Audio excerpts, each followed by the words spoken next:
All right, good evening, everyone. This is the Hakamaka Pond Reuse Committee. I'm going to read a remote meeting introduction and then have you all just state your name. My name is Jordan McCarran, and I'm calling this public meeting of the Hakamaka Pond Reuse Committee to order at 7 p.m. In accordance with the Commonwealth of Massachusetts Executive Order of March 12, 2020, suspending certain provisions of the open meeting law, we are conducting this meeting remotely via the Zoom webinar platform. To ensure public access to the deliberations of this meeting, the public may access this meeting live. The remote meeting login information can be found on the Hakamaka Pond Reuse Committee webpage. Any member of the public wishing to ask a question or make a comment will be asked to identify themselves with their name and address for the record. Questions and comments can also be emailed to Hakamaka, which is HOCOMONCO @town.westborough.ma.us, and your question or comment will be read on your behalf. All votes will be taken by roll call vote. In the event of any technical difficulties, all matters on the agenda that have not yet been heard will be automatically continued to the next meeting of the Hakamaka Pond Reuse Committee, which will be posted on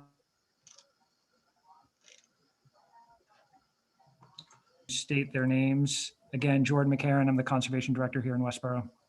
Ray? Ray Gauthier, Interim Director for Public Health. Hank? Hank Roush, Finance Committee. Great. Andy? Andy Kenningsburg, Chair, Conservation Commission, Vice Chair, Open Space. Jason?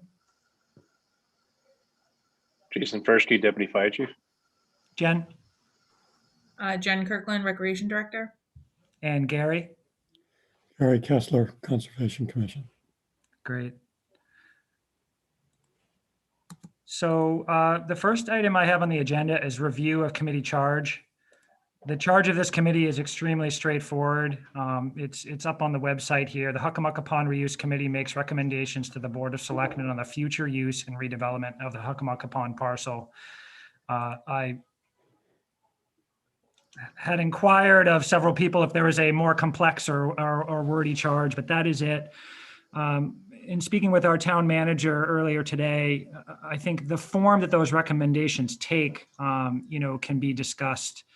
And whether that's a presentation or some type of a planning document, like a master plan style document for the Hakamaka Pond property, we can determine that as part of our work on this committee. So the next thing I have on the agenda is vote on committee chair and then vote on committee vice chair. And just to avoid any awkwardness, I do know one member who's interested in taking on the chair role, unless anyone that's present now has an interest in doing it.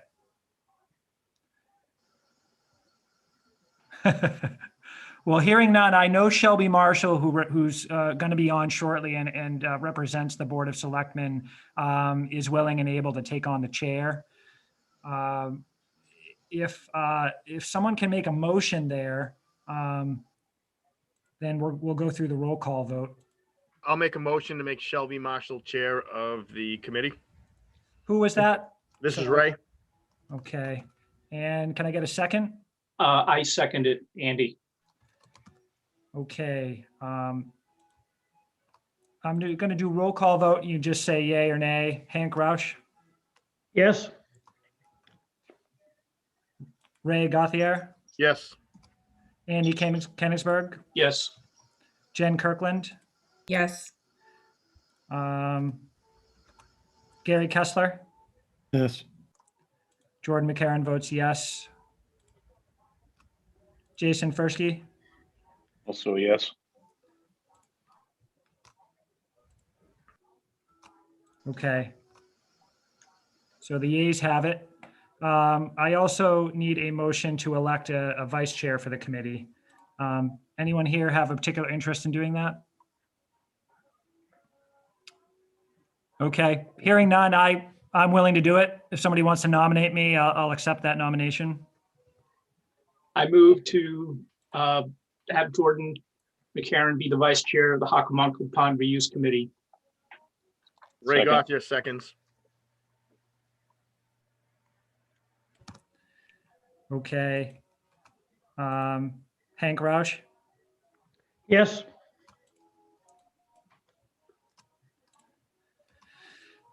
Ray Gauthier, Yes. Andy Kinnungsberg, Yes. Jen Kirkland, Yes. Gary Kessler, Yes. Jordan McCarron, yes, I accept that. Jason Ferschke, Yes. okay. Give me 1 minute here. I'm trying to do everything here.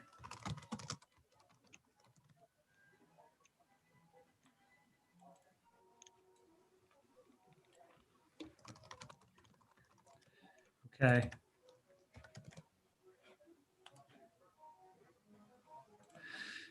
So moving on, I wanted to just take a short amount of time and give a update on the status of the Hakamaka Pond site, I guess, for lack of a better word. And I'm going to share my screen and just go through a really brief presentation that I gave to the Board of Selectmen, just for the benefit of anybody watching this. I know that most of you are, up to speed on what's going on with the site, but just a real quick sort of down and dirty background.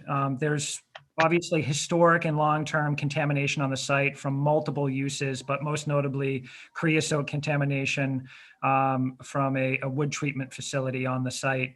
And it's been on the national priorities list, or, defined as a Superfund site for several decades now. What sort of spurred the reactivation of this committee, and what's kind of changed now, is that in 2017, a notice of activity and use limitation, or NAUL, was signed by the town, Mass DEP, and the EPA. And we can talk in more detail about that document tonight, if we want. In 2019, the decommissioning of the groundwater remediation system was complete. So the EPA has signed off on that. This is just an overview. I know you're all familiar with it.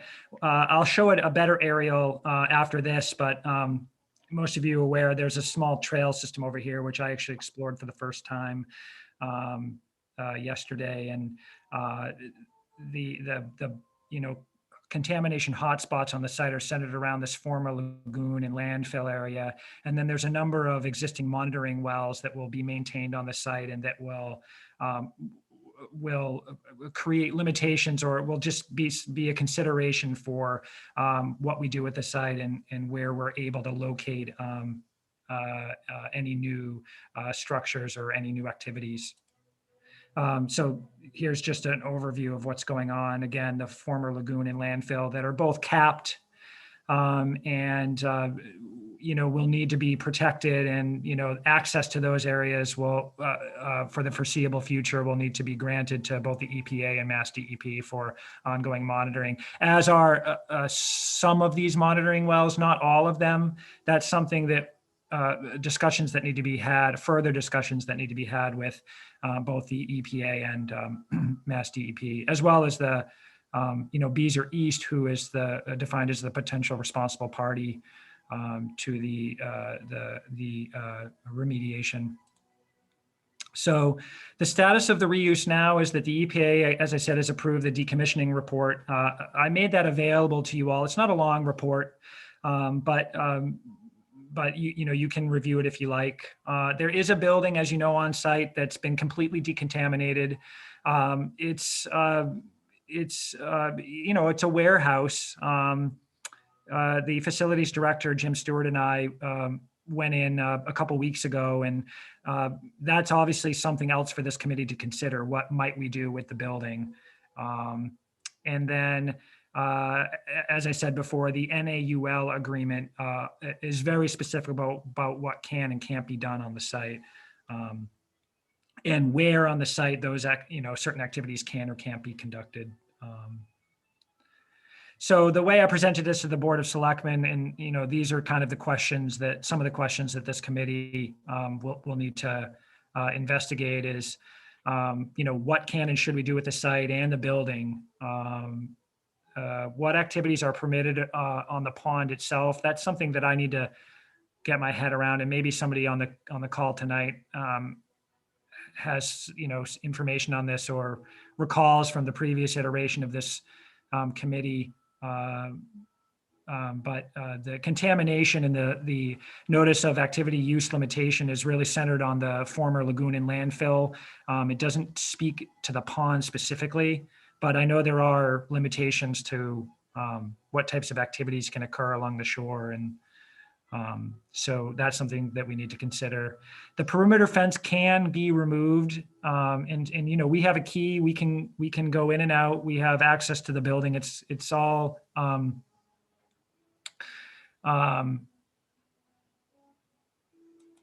sorry, I'm admitting another person.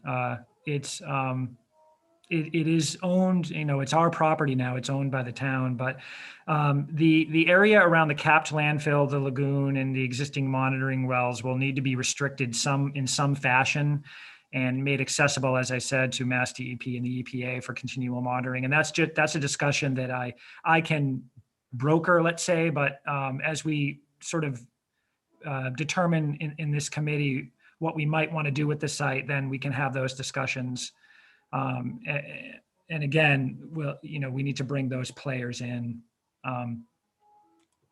So that's just a down and dirty of where we are now, and the reason for reactivating this committee.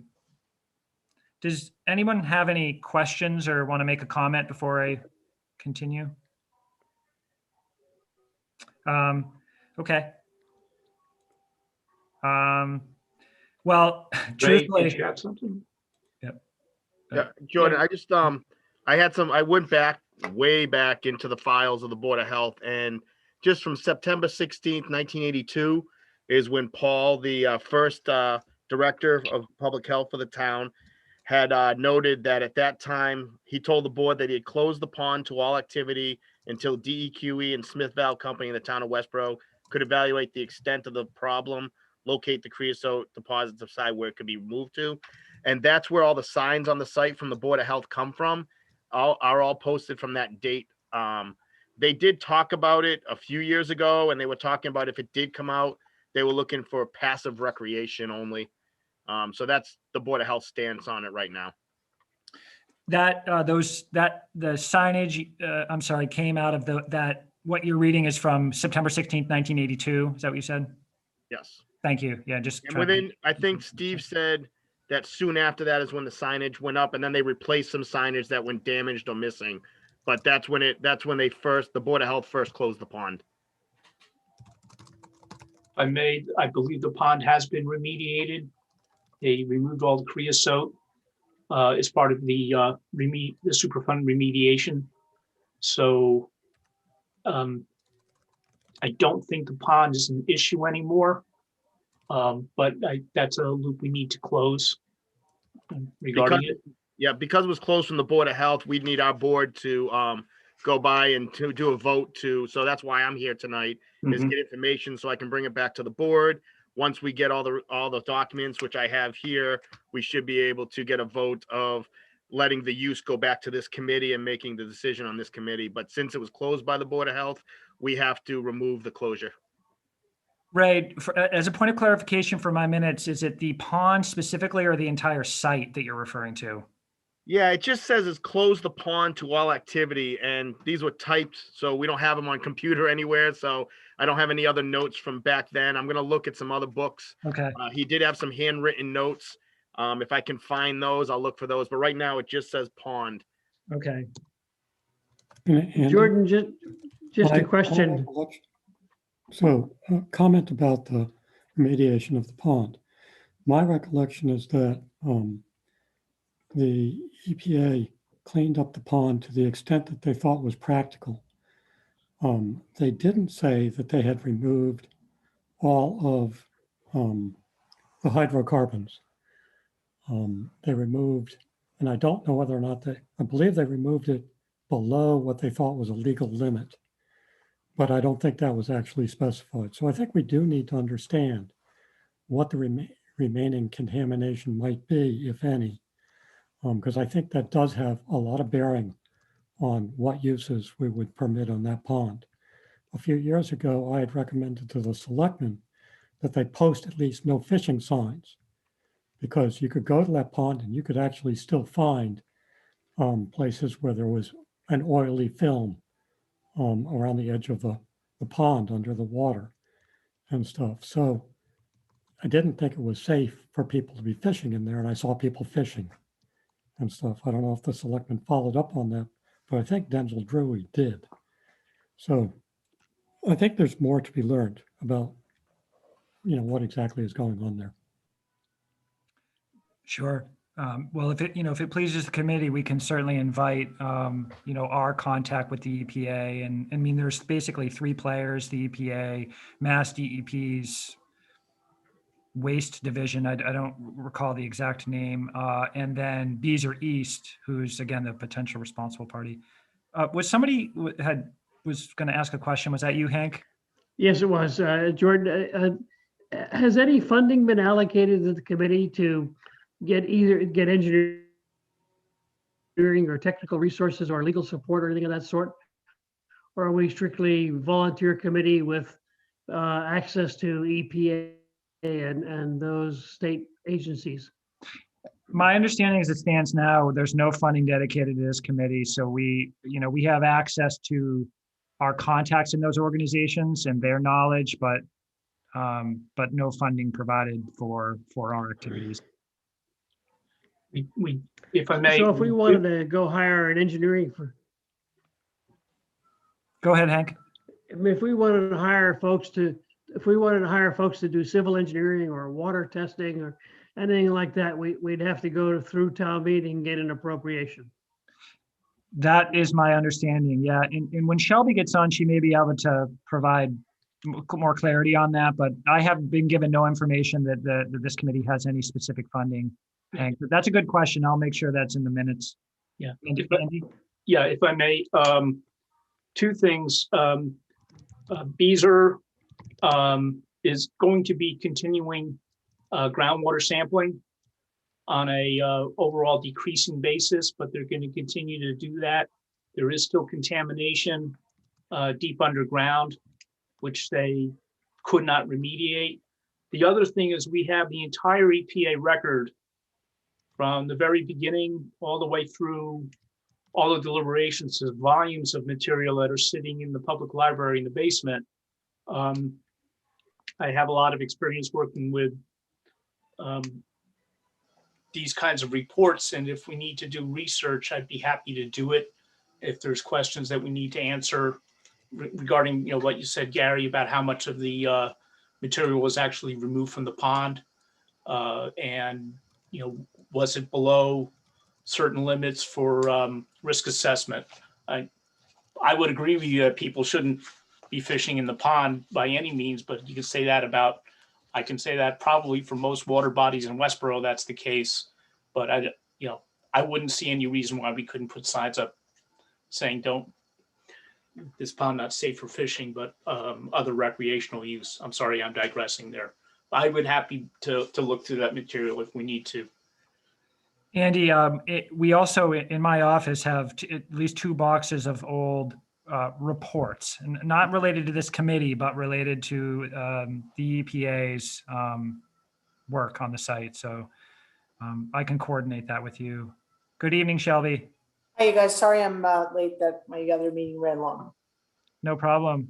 Well, you have been elected the chair of this committee. That's what happens when you're late. Yeah, and I'm the vice chair. Oh, well, I don't know about your excuse, but I'm happy to accept that. Thank you for the vote. You bet. Okay. Yeah, just brief recap. I basically breezed through the presentation I gave to the Board of Selectmen. We're now talking about basically the status of the contamination on the site. Ray gave an update on the history of the Board of Health closing the pond. And so we have some homework to do, but the agenda, I left the agenda open. We're in open discussion. I mean, I think we ought to talk about, previous ideas for use of the site. which I know to be, passive recreation, potential possibility for solar, ballasted solar arrays. Those are the two ideas that I've heard and read from previous iterations of this committee. Well, I think there was also interest in use of the building, Yes. which we probably want to hear more about as well. Yeah, that's a good point, Gary. And I've sort of been advised by Christine. I think it's a good idea to maybe at a future meeting to bring in someone like Jim Stewart from the facilities department, or someone that can give a perspective on how that might fit into the municipal building infrastructure and what the town's needs are for that structure. That's something Jordan, that we there had could, also been a proposal or a conversation at one time about possibly using some of the land for parking for the MBTA station. I'm not sure that's the right answer, but we certainly ought to review it and consider it and make sure we make a recommendation on that issue. If I may, Hank, it was the property that was outside the fence, directly across from the MBTA station, where they were considering using that for parking. The land itself is supposed to be used for passive recreation. That was, if you go onto the EPA website, that's what you'll see was the proposed use for the land. So,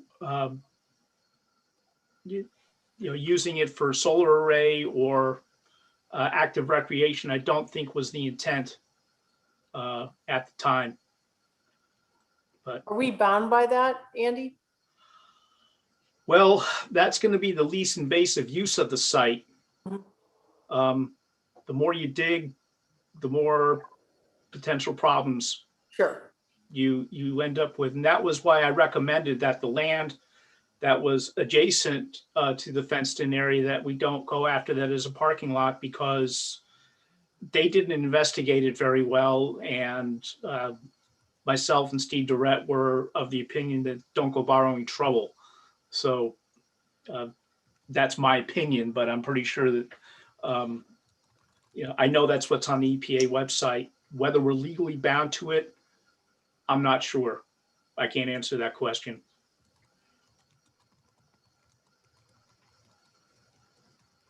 So one thought regarding the building itself, not specifically around a use, but I'm wondering if the most efficient way to sort of explore municipal use of it is to get some sort of questionnaire or survey and get that out to department heads so that they can respond with a date to be determined, and then the committee can review those results. We'll also want to understand kind of like a maintenance budget.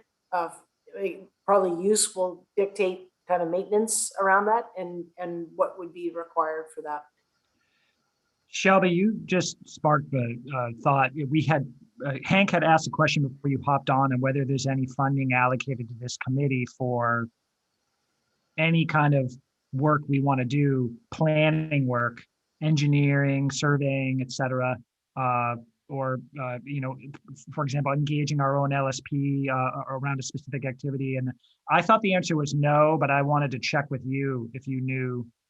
Yeah, I'm not aware. Great question, Hank. I'm not aware of any, so that might be, as we come up with proposed uses, it might be short term and then, kind of long term or longer term based on budget or what we might want to propose.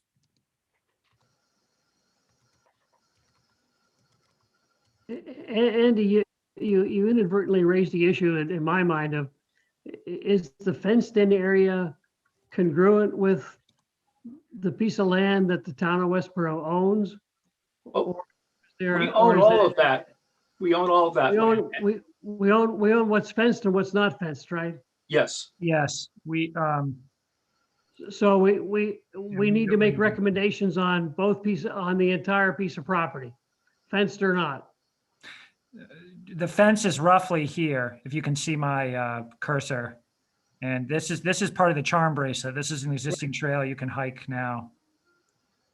And then Yep. you cannot, the public cannot otherwise get access to this part. And it's fenced all the way down to the water line. But I'm just trying to tie down what's the scope is my sense is the scope is the entire parcel of land that's owned by the town of Westborough. And you may have different uses for different pieces of that land. I would agree, Hank.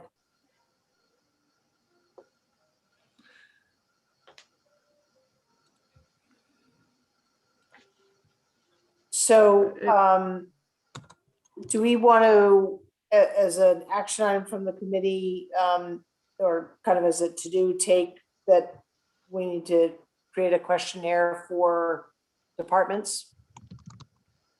Or is that premature at this point? I mean, you got a building there, you're either gonna have to tear it down or get somebody to use it and maintain it. And that includes access and everything else, so it would be valuable to see if any of the department heads believe that their department would have an interest in taking taking responsibility for owning, maintaining, providing access, et cetera, for the building. Kristen, you had a question? And if there's interest, then If we they need have to a get to the use. next step would be specific proposals. What I would like to hear is that they actually have a proposed use that we would want to quote Right. I fund mean, with the building. I'm not interested in people that just want to maintain the building. There has to be a reason to keep the building there. Right, yeah, and I think, right. Jason, you had a comment? So I'm in agreement with all of the comments so far as questioning the department heads about whether or not they'd be able to reuse. I think the only thing that would be more beneficial or would complement that questionnaire is kind of giving a perspective of how far or what area around the building. So let's say the DPW decides that they want to use it for equipment storage. Do they end up with a yard that's 100 foot by 100 foot outside the building, or is it that whole entire corner? I think that perspective alone would maybe afford the different department heads the opportunity to evaluate that a little bit more thoroughly, as opposed to just looking at it and saying, "Oh, Yeah. the driveway in the building I can't do much with, but if I had 500 feet on either side of the building, I can do something with that." But with So I Shelby, I think think it actually there are would be good to probably clarify four for the department heads that if they're interested in a piece of the land and or the building, that they would end up having to include the appropriate costs of maintenance and repair and such in their budgets. Make it clear there's no free lunch. Shelby, just so you know, I'm taking minutes and I'm taking notes and I will put minutes together for this. I can see you taking notes. I'm not saying you shouldn't, but Yeah, no. Well, I'm sort of, as we're talking, I'm writing be down sure. some ideas too and kind of questions. I guess I want to be clear. I don't know if we're ready to kind of send out that questionnaire. To me, it's a little bit of chicken or the egg. I mean, I feel like as a committee, we need to really explore what could the options be, because then the use of the building in whole or in part may be aligned with use. So I'm going to make something up. If it was for passive recreation and, a portion of the building was accessible for clubs to meet in, right? It's like a usable space, but half of it was used for file storage. Like, we don't know that now, right? So I don't know that we would want to just say, hey, departments, how would you envision using this, until maybe we've done a little bit more work as a committee to really understand the whole entirety of the property. And I, for one, I've never walked that property. I mean, I've driven by it 1,000 times. I've never walked it. So I would appreciate doing that at some point. I don't know if anyone else in the committee feels that they need to do that. I was going to suggest, and I think we should, as a next step, do a site visit. I can certainly coordinate that. I've got a key. I can get us in through the gate. We can explore the building. We can walk all the areas. So maybe we could pop up a level. I would suggest that you can divide this property up into sort of 4 large chunks. with regards to things that we need to consider. There's the pond itself. There's the area which has been fenced, but by that I mean the lagoon and the capped area that need, and probably some of the well area that needs to be basically off limits to the public, probably permanently. There's the building, and as Jason was saying, some amount of that surrounding area that could be opened up. And then there's the area that's outside the fence that basically has the trail and has had passive use up to this point. And I think each of those needs to be looked at because there are different issues associated with each of them. Gary, would you include the adjacent wetlands that are kind of part of they're not pond because they're not full of water, but they're vegetated wetlands in sort of a pond definition? Yeah, I guess there is a little bit of that. You're right, in the back corner. Yeah, Yeah, there's a reasonable, I mean, there's a goodly chunk of vegetated wetlands around that pond. yeah. And I assume, I'm not the right guy with conservation stuff, but I assume there's a buffer zone. So there's a pond, there's a buffer zone, and there's some vegetated wetlands and some buffer zones. That's correct. Yes, that's Yeah. right. What I'm really thinking of is Right, human use. I'm not expecting a lot of human use in those wetlands. Currently, it's a heron. No, woodland. but again, there'd be value in defining, hey, here's an area where we already know what the restrictions are on its use. It's the pond and the wetlands. That you know, you can't do. There's existing limits on what one can do with those areas. Yep. Yeah, I agree. The other thing we want to think about, and I know Mark Silverberg isn't on tonight, but through the planning board, I think would that be northeast of that? Sorry, Jordan, you. I can do it again. Yep, I'll put it back up. Where the property is owned by Atlantic Management. Of course, Amazon is developing the old Astra property to understand what sort of mitigation discussions are taking place or have taken place relative to public access or any on whatever that northeasterly side is. Because I know at one point that was, one of the discussions around this property and project was that it would be great if there was a, some sort of loop trail to be able to use in some way. I mean, you might have to come back out on the sidewalk, but that it was a loop trail. So You're I think absolutely that would be an open Understood. item that we'd want to understand. Shelby, I definitely not going to speak for Mark on this, but I know that there is a corridor study or comprehensive corridor study being done that's related to that project that encompasses from the Route 9 and Otis Street intersection down through to the MBTA station. And I believe public access and sidewalks and access to the MBTA station was part of that, the scope for that. If I recall correctly, Atlantic Management and Amazon were very enthusiastic about the idea of having a walking trail that looped around the pond and having access through their property to do it. I can't remember where that came up, but I know that I've heard that discussion. I mean, our first order set of data would be the agreement or the permitting that was done through the planning board for the Amazon work. I mean, there's got to be a documented, recorded permit that would set some limits on how the properties to be used. I believe there were some issues too on the backside of the property that had to do with grades and trying to make the grades match with a trail or with a public access was going to be difficult. I vaguely remember those conversations coming up. Is the road as you're looking aerial wise, the road to the left, which goes to the water treatment plant, is that on the left-hand side there, Jordan, if you could use, yeah. So that is our road, right? That's a good question. I don't know the answer to that. I think it's our road, certainly where the gate is, which is sort of down towards where the red line stops.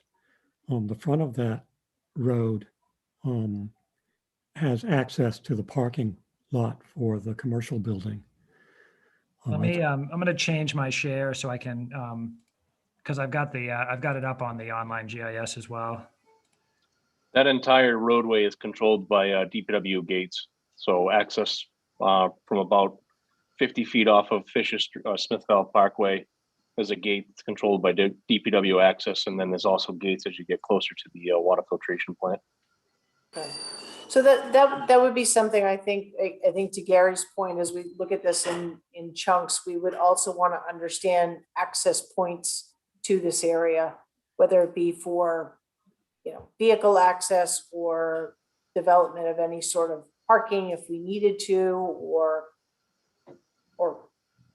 not, restricted areas. And I'll remind everyone that the town recently put in on-street parking for Smith Valley, primarily for the use of the MBTA. But I think, don't quote me on this, but I think on weekends that that parking sort of opens up and isn't exclusive for the MBTA, but we should check on that as well. Because if people are going to use this, where are they actually going to park? Shelby, while I have this up, and if we're going to organize a site visit, I just let everybody know that right now the main access is in through this access road here. So Okay, there's a gate here that we have access to. So this is where we would enter to do a site visit of the community. And there's enough room to pull off cars. And then we basically on foot, we could explore these areas fairly well. Like I said, there is a fence there. So access to the existing trail system is not convenient from here, but this is where we'll enter in. So I think what Shelby was referring to is that convenient access to the trails is in fact from the MBTA parking lot. That's correct. In fact, we would just, when I'm just thinking of what are all the questions that we've got to answer as we prepare a recommendation. And that would be, if we're recommending this as use for passive recreation, where would people obviously park a vehicle to get there?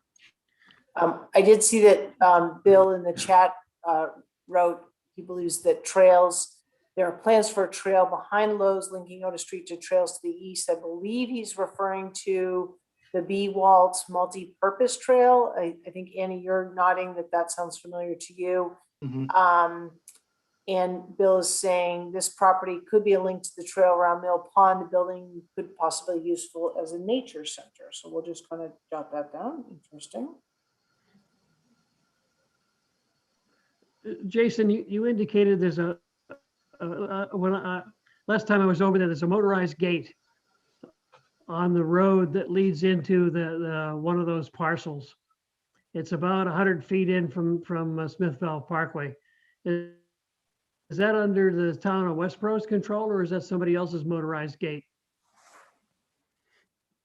The next adjacent to 125 Fisher Street, which is the road to the water filtration plant. When you get about approximately 100 feet off the road, there's a motorized gate there. I think we're talking about the same gate.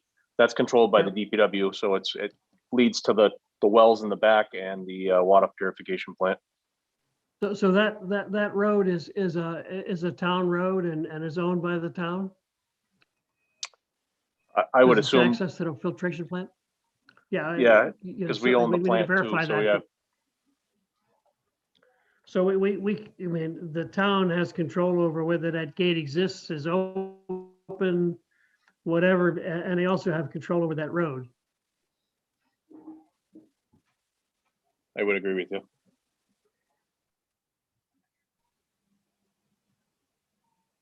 I think there would have to be a discussion with the DPW regarding whether they want to have public access along that road, given the facilities that it's protecting. So. And there is some sensitivity to the residential property to the left of it as we're looking at the road, whatever that direction is, which would be, there's a new development, and then there's Westborough Village. Because my understanding is when Westborough Village was being built, there was actual residential traffic going down that road, and then at some point a gate was installed because, Andy, to your point about protecting the importance of that resource for the town. So we'd have to really think through what we would be asking, about access on that road, and then relative to what else are we opening that up to? Yeah, Shelby, there's a locked motorized gate Yep. between that road and Westborough Village back there. Yep. Anyway, just, before we sort of literally open a can of worms, we want to understand what we're proposing. Shelby, I know that Jen Kirkland is also kind of searching for a potential community garden site. I just want to throw that out there. I don't know that it will work on this site, but a raised bed with imported soil. I mean, a community garden needs parking and water, and there's water, I believe, to that building currently. So to the extent that this site would provide multiple uses, I just want that to be an option.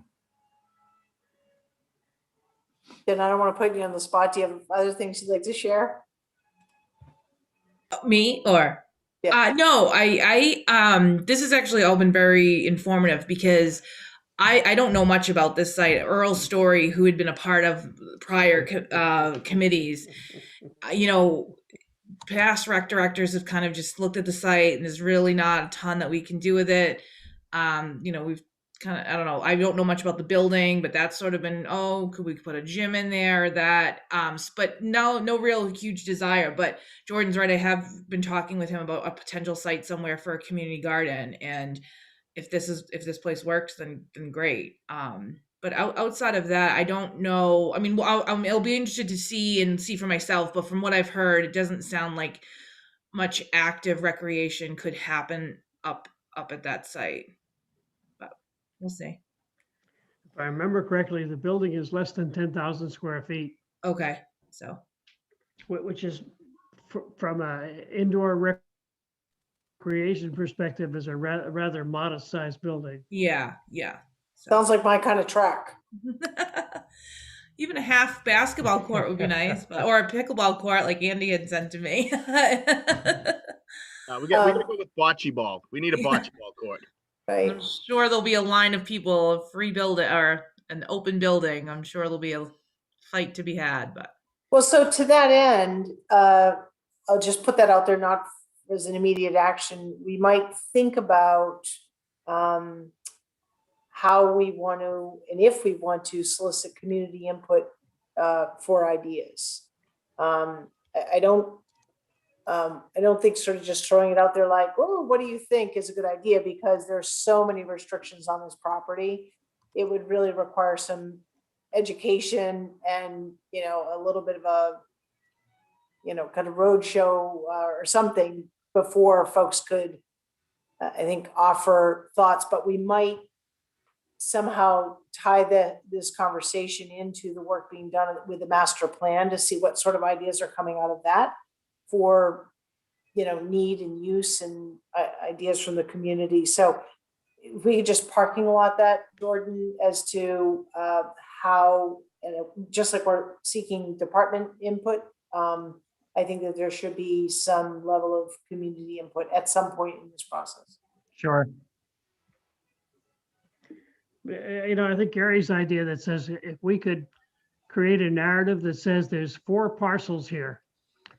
There's one parcel, but there's 4 segments to it. And for each of these 4 segments, they have a size and they have a set of restrictions.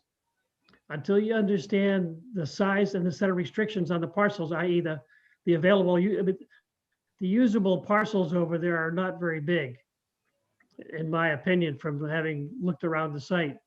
And if you really tie down what the parcels are, what the restrictions are on the parcels, then you can have an intelligent conversation with the community and say, is anybody interested in proposing to use one or more of these parcels for something? I agree with Henry and Gary on that one. I think it's a great idea to divide it into the four or more parcels, whatever we come up with off the site walk. Come up with our kind of suggestions or hints to what would be most appropriate for the site. And then you solicit comments from either the internal stakeholders, meaning the town departments, and then the external stakeholders, in this particular case being the public at large. Put it all together, and then my understanding from what Jordan said at the very beginning is we're looking at to recommend to the board what the future reuse is.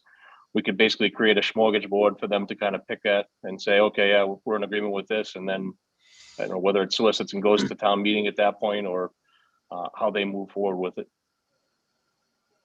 You don't want to give that board too many choices, though. No, I think you really need to go forward.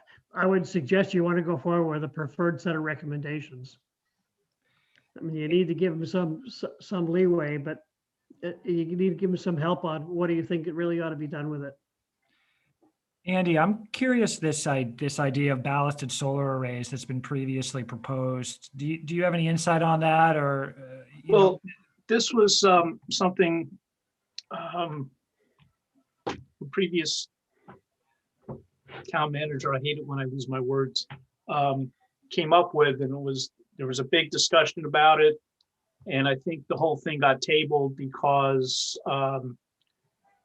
there wasn't an activity use limitation agreement in place at that time. People were rushing ahead with the idea too quickly. You could use the landfills for a ballasted solar array, for example, but it's the size of them. Is it sufficient? Engineering studies would have to be done for that.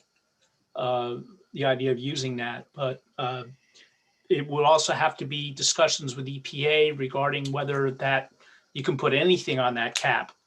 I'm not sure that you can, given what's underneath it. Well, what I remember was, in fact, the EPA was really very discouraging about putting anything on that cap for a variety of reasons. Mhm. They really didn't want to see that. Yeah, And I that think- was one of the reasons that the Yeah. thing, the idea died. Mhm. The other concern was that to make the array large enough to be practical in terms of capacity, you'd have to cut down a lot of trees, and people weren't very happy about that idea either. Mhm. But fundamentally, the EPA was saying, don't disturb the cap. Yeah, They didn't want any disturbance to the surface there, and they wanted access that if they ever needed to go back in, they had full access. Mhm. So they were very discouraging about the Yeah. idea of putting an array there. yeah. You have to keep the surface of that cap mowed. You got to prevent any rooted plant from getting in there. So because if any kind of bush starts going in there, it could potentially pierce the cap, and you don't want that. So So Andy, that implies that the town building and grounds folks need to put together a plan on how they're going to maintain that that cap, mow it, keep the plants off it, et cetera. that question I cannot answer. I don't know. The EPA I think, would provide recommendations on that. But if we do end up having to maintain it, we'd be talking about putting a cyclone fence around it and having to have someone go in and mow it. Yeah. I mean, my sense is somebody has to maintain it, right? Right. Yes. Hank, that's a great question. And since we own the land, I believe we're the default maintainer. Yeah. But I mean, technically, we've always owned the land, and so that's a good question for me to ask, because I don't know the answer to that. So my last conversation with those guys a number of years ago, when the solar idea came up and stuff, was the reason that we didn't have to deal with it up till now is because they controlled the property, right? But once they turned control of the property over to us, their recommendation was fence it and maintain it so there's nothing on top of that thing. So Hank, the answer to Hank's question is yes, we need to do this. if you read the, the NAUL, you get a sense that the activities that they believe are consistent with the NAUL are really defined as outside of the former landfill and lagoon. So I think that Andy's right. Those areas are probably not suitable for any type of activity, including, ballasted or, above ground mounted solar arrays. So Jordan, but if we're suspicious that we ought to have a maintenance plan for doing something with that land, for maintaining it, we ought to clarify that. And if that's the case, then we ought to charge the appropriate town department with coming up with that plan. Yeah, I I think did, So- I did note that, Hank, yep. it's a great point. That did not come up in my discussion. Go ahead. Please don't tell the whole story that I suggested it. That did not come up in any discussions I had with EPA. There was we didn't actually talk about long-term maintenance. It was more that they needed basically like perpetual access to those areas for monitoring, but we didn't talk about maintenance. So that's right on to ask that question. So I think it's two parts, right? What is the maintenance? And then 3 parts. What is the maintenance? Who owns it now in terms of maintenance? And then who really owns it within the town? So the Right. other thing is that the EPA requires access to that area, and access means that there's a road in today that needs to be maintained essentially as a dirt road that they can take a pickup truck or equipment down. So it's not just the capped area that needs to be maintained in that sense for them. Jordan, all this conversation makes it inevitable that before you can come up with somewhere along the line in the next 6 months, you're going to have some civil engineering work done. How do you maintain access? Who maintains various things? What do you do about the fence? Do you need to put a fence around the cap? I mean, I'd be amazed if you can get through this process without financial support. Yeah, and the question around the perimeter fence, my understanding is can come down, but you're right. We need to provide some barrier to the off limits areas.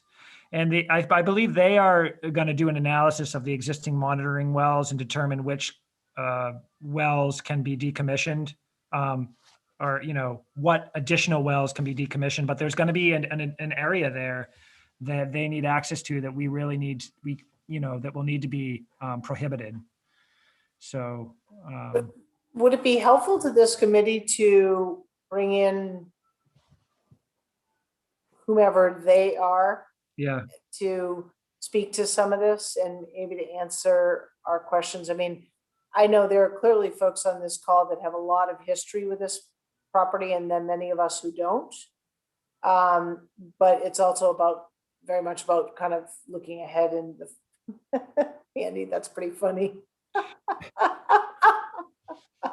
This is Stealth Cat. Yeah. Shelby, I could certainly broker that, and I might suggest a site visit first for those of us on the committee, and then a meeting with them.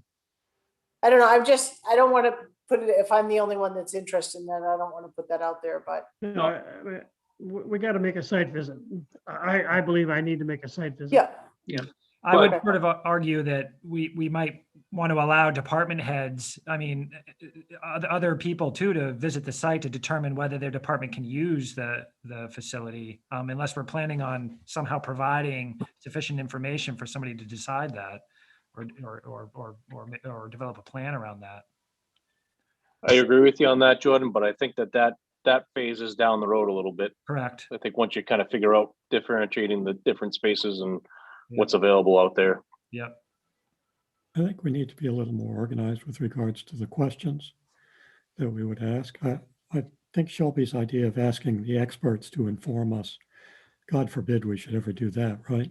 But we should be a little bit organized with regards to the questions that we would have for them, so that we don't constantly have to be going back.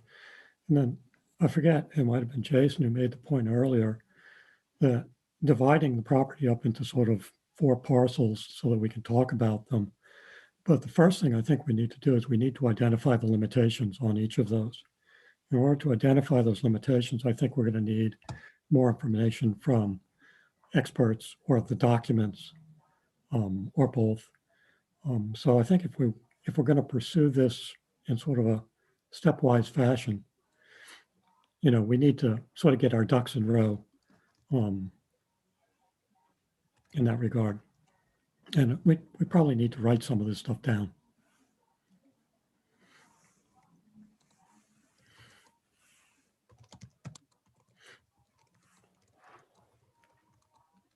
So, well, I don't even, what do we allocate for time, Jordan, for this meeting? Today? Yeah, Oh, I had it until 8:30, but okay, I, all right. yeah, We don't want to burn everyone out on the first meeting. right. Some of us are fresh off a long meeting last night as well, I think. Probably most people here. So I guess I'm just wondering, Andy, you're off of mute. Did you want to add something? No, Okay. I'm actually just reading through the EPA Hocomonco summary right now. Just scanning through it. So, but I'm listening. Shelby, how trained are we by the open meeting law? Is this something that we can work on offline, or does this all have to be done in public meetings? My understanding is it has to be done in public meetings.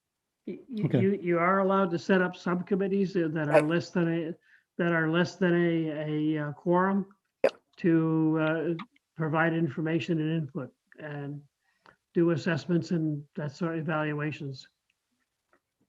Exactly. So I was going to suggest that it is next steps would be scheduling a site meeting. We call it as a public meeting, but we do that and obviously have to wear masks and all that good stuff. And then Gary, to your point that we'll need to, beyond the minutes, we'll need to start to sort of cull together. Hank, I'm looking at you, but only because you just are fresh off of this, doing this with the trust, right? I mean, you guys really had to start calling together that work of the housing trust.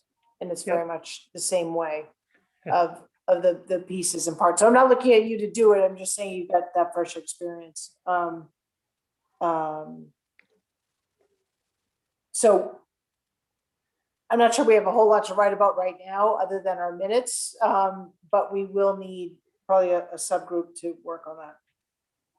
Shelby, do you have any thoughts on funding? I mean, to Hank's point about, delineating the different areas of this property and then having all the information there for limitations on each site. I mean, there's like the contamination that's been documented by, the EPA and Mass DEP, et cetera. But then there's also wetlands and other issues where we would want to have that field delineated. And I'm just curious, is this more of a town meeting ask for next fall, or do you have a thought on that, or?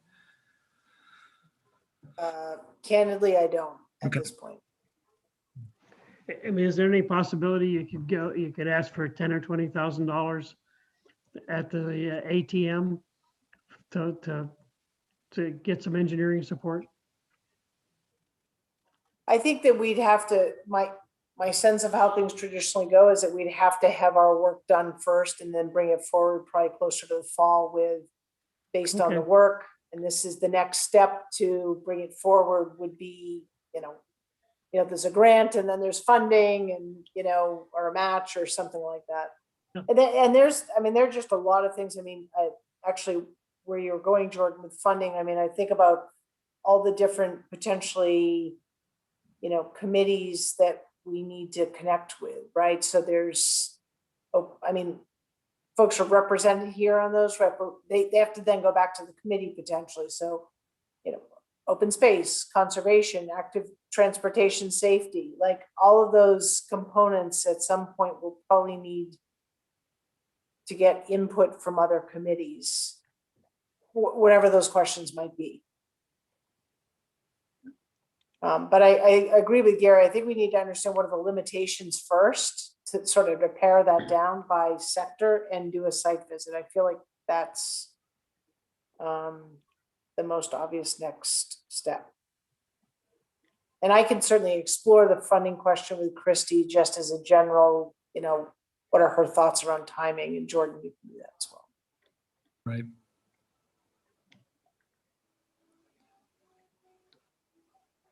I mean, it seems to me if we set up a site visit, and as part of that site visit, we can agree on the 4 or 5 partitions of restricted use, then we can figure out how to get those partitions populated. Right. And then I think that's where we that narrative starts to be developed, right? Yep. And you'll also figure out whether you've got the resources to populate the petitions without money. Yeah, I mean, as far as evaluating it, I think once we have a list of things we would like to get estimates on, then we can, I don't know, put out an RFP for civil engineering to provide us with, here's what the consulting services we would provide given these asks for things like putting up a fence and turning roads into dirt access roads or whatever paths they are now. We would have to come up with a list of asks that we could then put out a proposal or ask for estimates, and then we would know what to do to go to town meeting to ask for money. Does that sound right? Yes. Hank, does that make sense? That's what we're gonna have to. Sounds like an engineering process. Yeah. Or even planning process.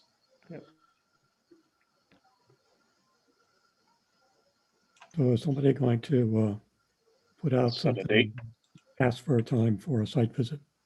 I can do a doodle poll again, but I'd like some feedback from you all now on what works. So it's not just me dictating specific dates that work. And then I also think for the time and day of this committee, Wednesday seems good because there's not other committees meeting, but I'm amenable to meeting during business hours.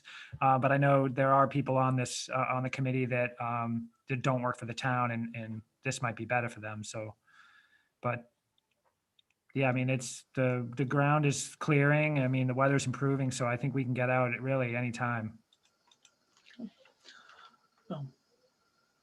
I can always make room in my schedule. Okay. I would love nothing better than take a couple hours off from work.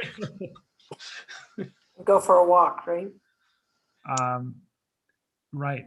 Yeah. Tuesdays seem a little off limits because there's so many different committee meetings that occur on Tuesday evenings.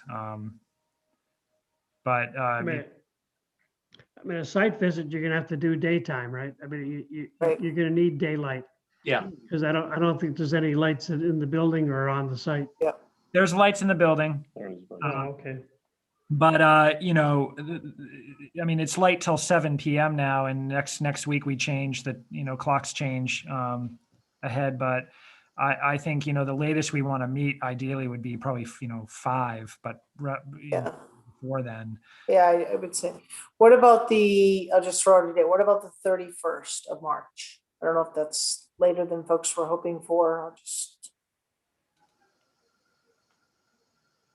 Wednesday, the 31st at 3:30. okay. Fine.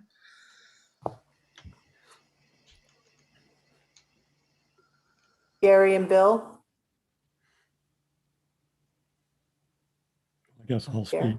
I mean, it's a little farther out. Are you hoping to do it sooner? No, but it's fine with me. I can pretty much meet any time. What about Wednesday, the 24th? I gotta stay away from the 17th because it's St. Patrick's Day and, Right. don't- and we also Would have to would it be do the- possible to do a site visit on a Thursday? Only because I typically I work from home on Wednesdays. Sure. I mean, I can, Yeah, no, that's fine. I mean, yeah. So what about the 25th for folks? March 25th? So Shelby, a question I have is there are a number of people that I believe are on this committee that aren't here this evening. Yep. So we probably need to put out a range of times and see what works. And we probably need to ask those folks whether or not they want to attend the site walk as well. Because if they're really not interested, then we can schedule without them. But if they really want to, then we Yep. can schedule with them. Yeah, no, great point, Gary. I guess I was thinking that if we sort of could hone in on, here are 2 dates that work for everyone here, and then we ask that question to the larger group and their interest and availability, then that might be the fastest way to get something scheduled. Yeah, that sounds fine. well, the 25th works for me personally. Okay, But that's, at 3:30, does that work for folks? 25th or the 31st, either one will work for me. Okay. All right.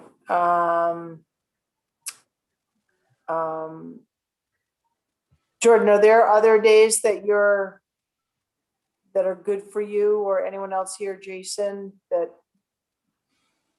or days we should stay away from during the week? Anyone? I don't want to say like the 25th and the 1st, because that's 2 Thursdays. Thursdays might be bad for other people. So I'm Right. just looking for another day.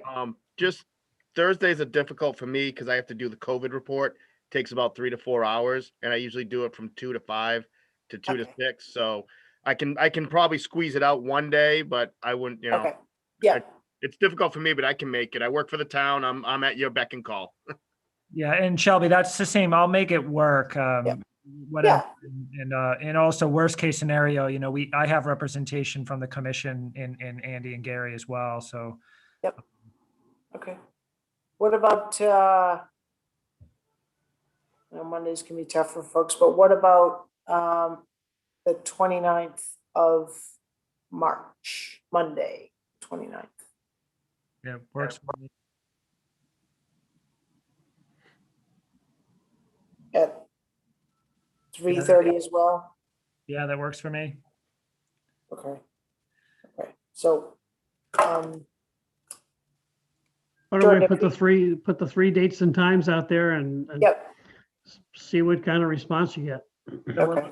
I'm sorry, Shelby, we're looking at 3:29 at 3:30 or 3:20, was it 3:25? 3:25 at, yep, 3:30, and then let's go with 2 dates. Okay,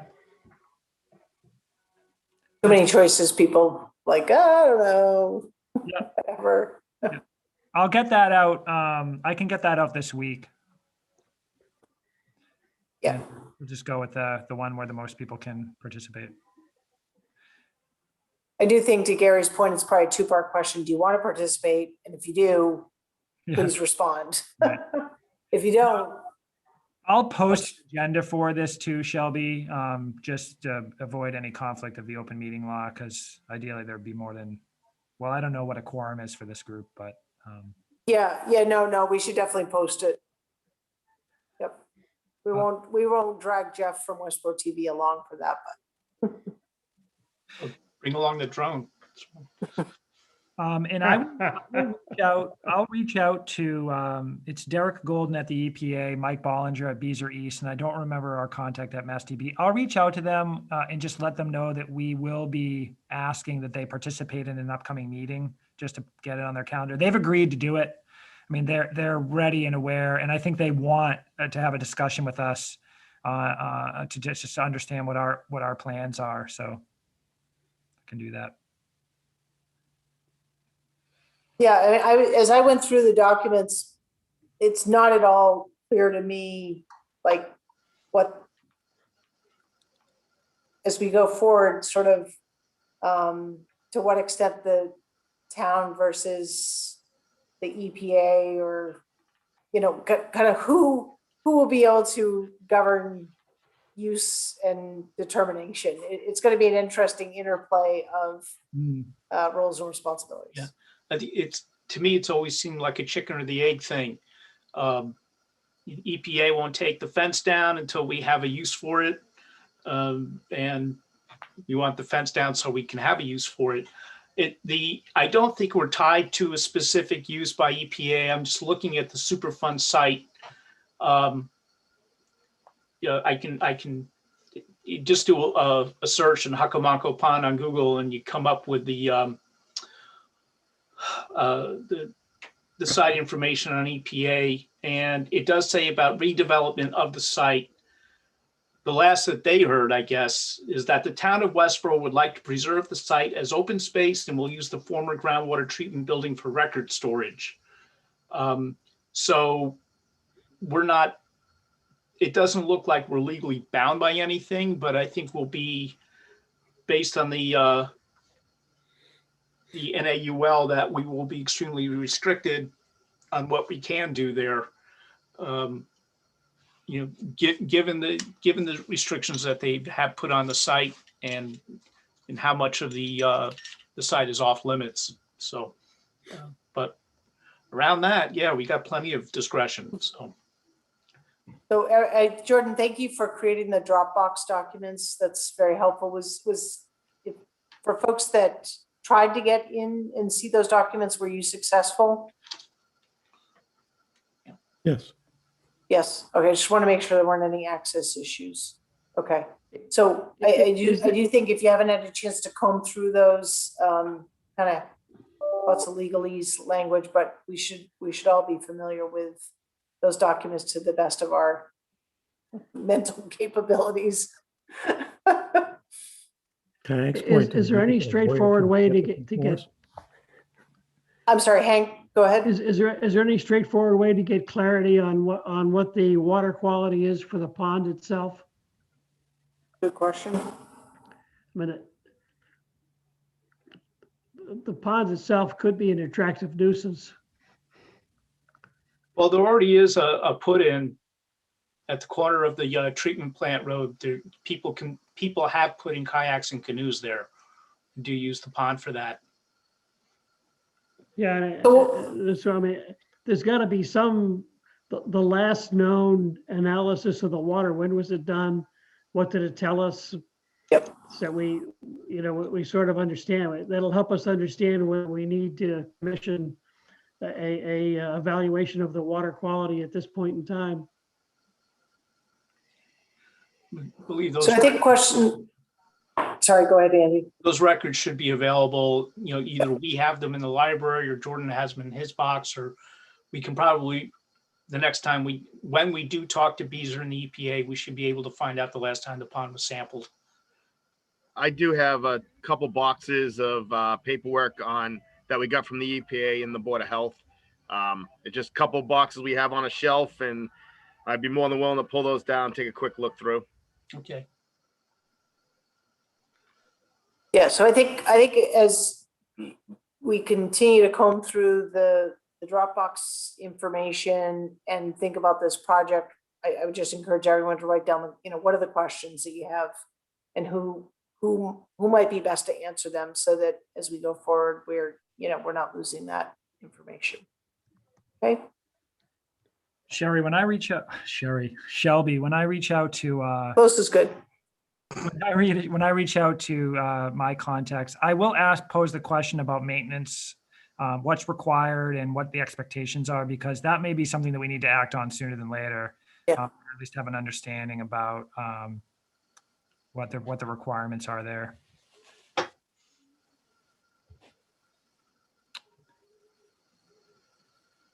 And I don't have the agenda because I don't have two screens tonight. Are there any other items? I've got basically open discussion and established committee meeting schedule, which I think we've done. I will send out again an email to all of the committee members posing the choice between those two dates. And I don't know, Shelby, if you want to set another kind of remote or remote access meeting.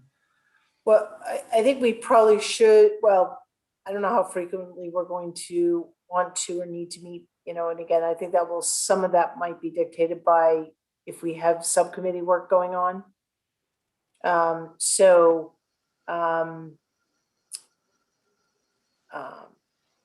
My sense is meeting monthly is not frequent enough, but weekly is too much. So somewhere in between there, but again, I mean, we're going to meet at the site at the last week of March, either date. yeah, We want to look then at the first or second week of April to reconvene here. yeah. So like the fourth. Well, again, if we're doing this via Zoom, do Wednesdays generally in the evening work for folks? If we were to keep that in this format? Sort of. Yes. Can we meet Wednesdays work. earlier than, oh, sorry, Hank, go ahead. Wednesdays work.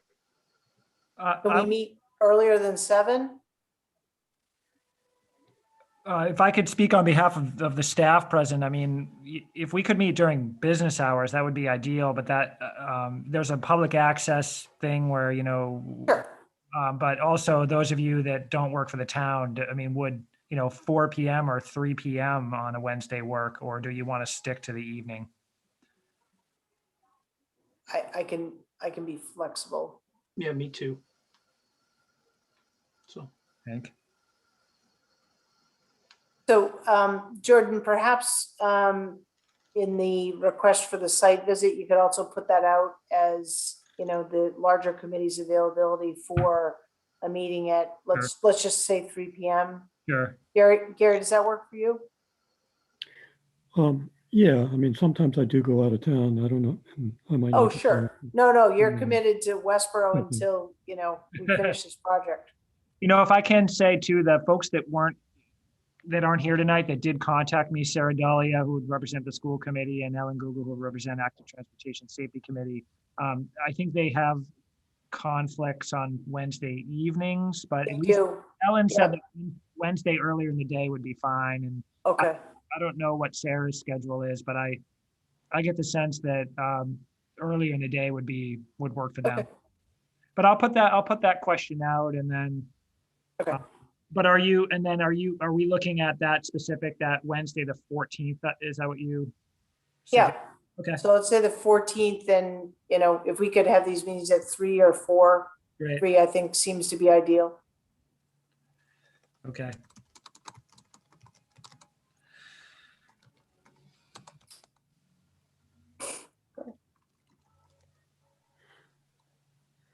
Appreciate everyone's kind of flexibility with being loose on the agenda and format tonight, being that we're just coming together, so.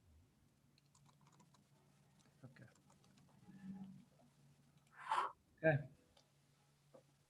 Okay. Is that all? I think I'll take one of those magic motions. that. Motion to adjourn. Okay, Andy and Jason, thank you. All right, oh, yeah, okay. Hold on 1 second. I'm sorry. Yep. Jason, Andy made it and Jason seconded. Yep. Sure. Okay. All right, so we'll just do a roll call vote as I see everyone on the screen here. Ray, Yes. Andy, yes. Jen, Yes. Hank, Yes. Jason, Yes. Gary? Yes. Bill? I'm a non-voter.